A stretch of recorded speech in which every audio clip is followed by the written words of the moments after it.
نحمده ونصلي على رسوله الكريم اما بعد۔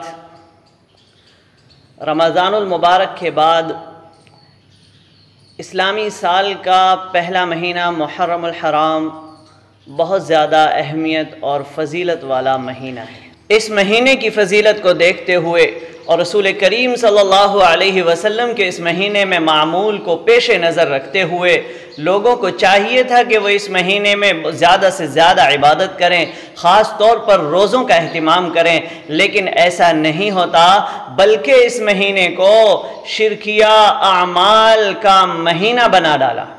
نعوذ باللہ من ذالک۔ اس مہینے میں لوگ سواری کے نام پر جنات کے سامنے شرک کرتے ہیں۔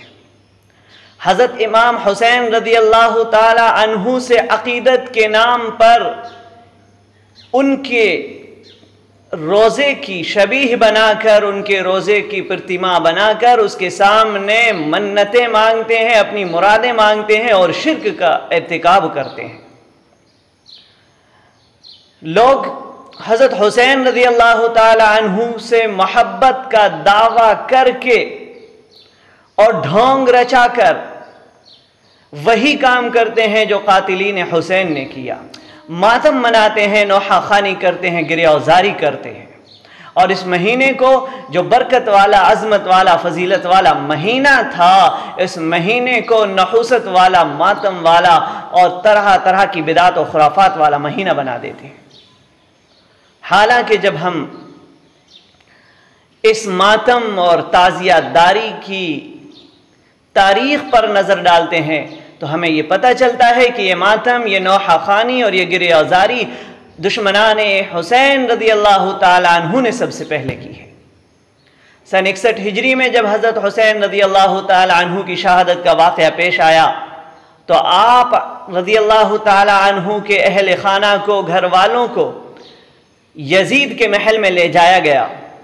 جب یہ حضرات یزید کے محل میں پہنچے تو یزید کے گھرانے والوں نے اس دن کھانا نہیں بنایا، نوحہ کیا، ماتم کا ماحول بن گیا، رونا دھونا شروع کر دیا۔ 3 دن تک اس کے گھر میں ماتم اور نوحہ خوانی ہوتی رہی۔ تو یہ ماتم اور یہ گریہ وزاری اور یہ نوحہ خوانی یہ قاتلین حسین نے کیا ہے۔ حضرت حسین رضی اللہ تعالی عنہ کے محبین اور ان سے محبت کرنے والوں کا یہ عمل نہیں ہے۔ سن 61 ہجری کے بعد ہر سال محرم الحرام کا مہینہ آتا تھا، ہر سال 10 محرم کی تاریخ بھی آتی تھی، لیکن کسی نے بھی نہ تو ماتم منایا، نہ نوحہ کیا اور نہ ہی گریہ وزاری کی۔ یہاں تک کہ جب خلافت عباسیہ اپنے زوال کے دور سے گزر رہی تھی تو اس وقت سن 334 ہجری میں آل بویا میں سے ایک شخص معز الدولہ دیلمی نے اپنی طاقت کی بنیاد پر بغداد پر قبضہ کیا اور خلیفہ مستکفی باللہ کے زمانے میں وہاں کا وزیر اعظم اور پردھان منتری بن گیا۔ تو اس نے سن 352 ہجری میں بغداد پر یہ لازم کر دیا اور یہ حکم جاری کر دیا کہ 10 محرم کے دن ساری دکانیں بند رکھی جائیں گی، سارے لوگ ماتم منائیں گے، عورتیں اپنے سینے کو پیٹیں گی، اپنے گالوں کو نوچیں گی، اپنے منہ کو نوچیں گی، اور کسی کے گھر میں کوئی کھانا نہیں بنے گا۔ تو جب سن 352 ہجری میں خلیفہ مستکفی باللہ کے زمانے میں ایک شیعہ معز الدولہ دیلمی نے یہ حکم لوگوں کو دیا تو اس وقت جو سنی مسلمان تھے انہوں نے اس حکم کو نہیں مانا اور انہوں نے اس میں شرکت نہیں کی۔ لیکن اگلے ہی سال سن 353 ہجری میں لوگوں کو مجبور کر دیا گیا کہ وہ اس حکم کو مانیں اور اس حکم پر عمل کریں۔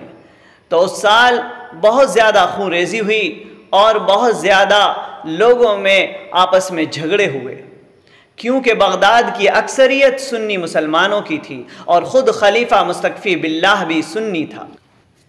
اس پوری تفصیل سے ہم کو یہ بات معلوم ہوئی کہ ماہ محرم میں نوحہ خوانی اور گریہ وزاری کا عمل شروع کرنے والا خلیفہ مستکفی باللہ کا ایک شیعہ وزیر اعظم معز الدولہ دیلمی ہے، لیکن معز الدولہ دیلمی کے بعد یہ عمل صرف شیعوں تک ہی محدود رہا، سنی لوگ اس عمل کو نہیں کرتے تھے۔